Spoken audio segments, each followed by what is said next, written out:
Breaking news at Drone News now, as the Palisades Fire drone pilot is up to his neck in even more heat. That's right. It seems like that he is pleading guilty to a Class A misdemeanor at the federal level for unsafe operation of an aircraft. But this new charge is going to have him face up to a year in prison. So it's not just him paying for the damage of the firefighting plane that he damaged when he flew 1.5 miles away from an elevated structure.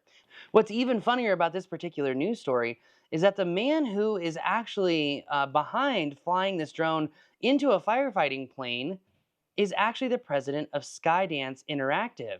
So he's a Hollywood executive showcasing exactly what Hollywood executives think about government regulations. Rules for thee, but not for me.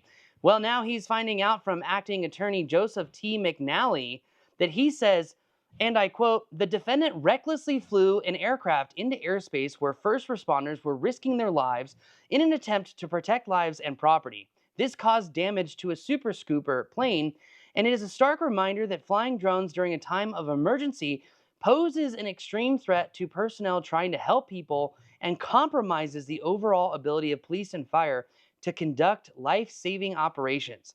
As this case demonstrates, we will track down drone operators who violate the law and interfere with critical work of our first responders."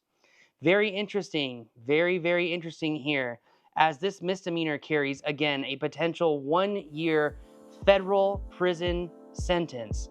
The man is supposed to be sentenced June 2nd. It just goes to show, when it comes to flying drones, especially around fires or firefighting activities, you shouldn't fly.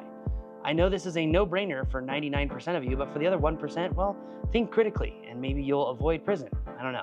That's going to do it for this week's news show. Thanks again for joining me, as always, at Drone U HQ.